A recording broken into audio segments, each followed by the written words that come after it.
Hola a todos. Hoy continuamos con la escuela dominical aquí, desde casa, rindiendo el culto a nuestro Dios y dándole gracias por todo su amor y su cuidado en medio de este tiempo y de estas circunstancias, pidiéndole siempre que aumente nuestra fe. La semana pasada en escuela dominical veíamos un mensaje del profeta Isaías para la nación de Israel, para Judá y Jerusalén. En este mensaje era un mensaje fuerte, era un mensaje donde Dios les decía: miren, ustedes están como enfermos desde la cabeza hasta los pies. Nada de lo que ustedes hacen a mí me place, nada me gusta, todo me desagrada. Más bien los invito a que se vengan y se pongan a cuentas conmigo y declaren todos sus pecados, pues serán emblanquecidos como la nieve. Bueno, hoy continuamos con el profeta Isaías, pero esta vez con los capítulos 11 y 12. Y en el capítulo 11 el profeta les habla de un retoño que vendrá. Un retoño que vendrá de la vara de Isaí. La vara de Isaí se refiere al padre del rey David. Y dice que este retoño que vendría tendría unas características especiales. Tendría el poder de Dios, el espíritu de Dios, perdón, un espíritu de sabiduría, de poder, de entendimiento, de justicia.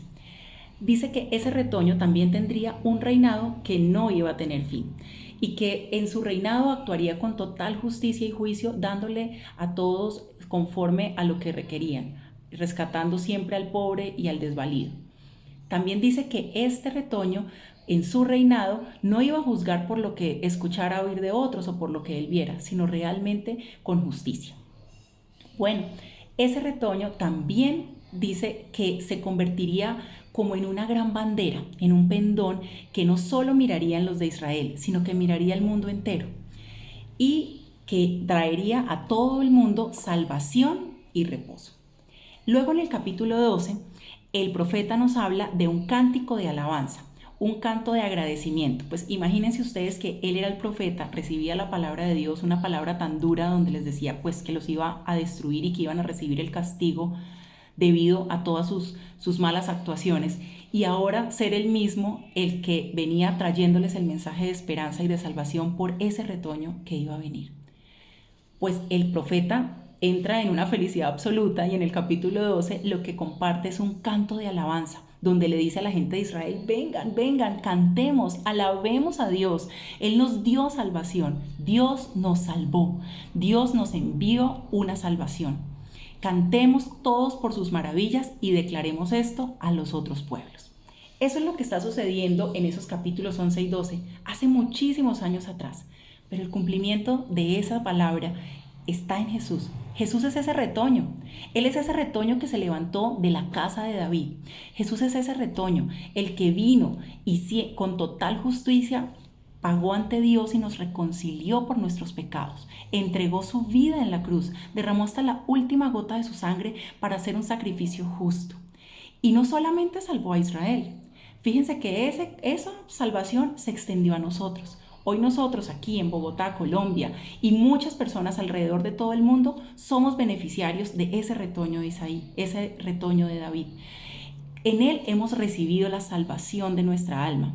Y él viene a ser como esa vacuna que hoy el mundo está esperando, ¿no?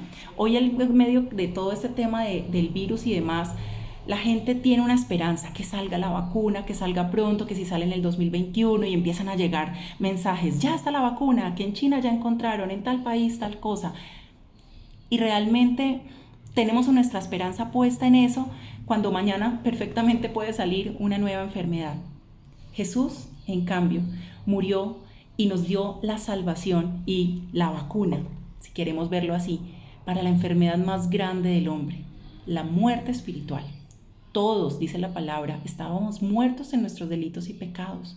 No teníamos opción, no teníamos salida, pero dice que Dios amó de tal forma al mundo, a ti y a mí, que entregó a su único Hijo, para que todo el que crea en Él, ojo, solamente crea en Él, no se pierda, sino que tenga vida eterna. ¿Tú crees en Jesús? Es tan fácil como eso para recibir la vacuna. Si creemos en Él, Él promete que va a venir a lavarnos, a limpiarnos y a darnos la vida eterna. Eso es más importante que de repente tener la vacuna para una enfermedad puntual. Esto es mucho más allá porque pasa de solo la vida del hombre en la tierra, que no sé cuánto durará, 100, 110, 120 años, dice la palabra, que es lo máximo que duraría un hombre, a una vida eterna. Entonces, con esta palabra que a veces decimos, bueno, pero esto pasó hace un montón de años y fue para la gente de Israel. No, es para todos. La palabra de Dios es vigente antes, durante y mañana. La palabra de Dios se cumplió, se cumple y se cumplirá. Y hoy nosotros somos el cumplimiento también de esa palabra, porque somos esas naciones que vimos a ese retoño volverse una gran bandera y seguirlo. Y al seguirlo, recibir la salvación y el reposo para nuestra alma. Entonces, la invitación a todos es que lo miremos a Él, que miremos que Él es como esa vacuna que el mundo no tiene, muchos ni siquiera saben que la necesitan, nosotros sí.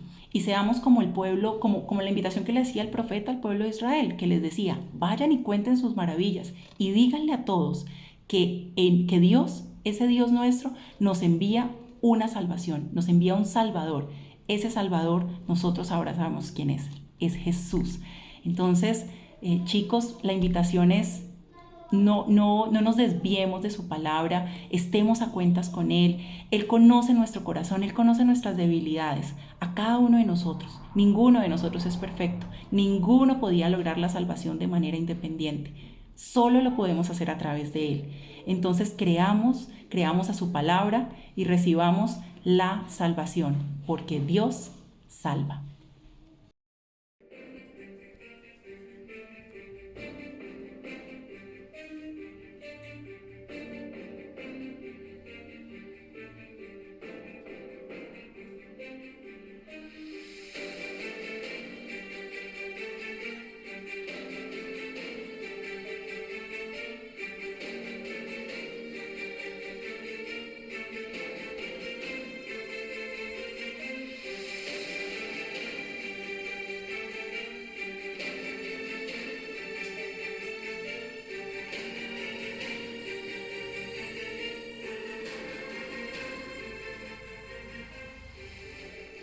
¿Qué crees que ha sido lo más difícil de esta crisis por coronavirus?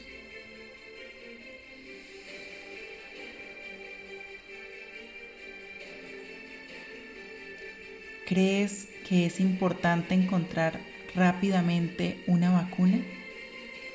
¿Por qué?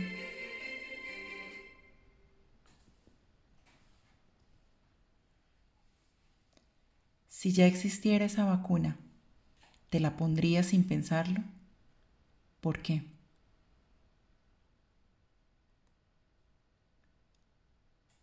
¿Crees que hay cosas peores de las que los seres humanos podemos contagiarnos?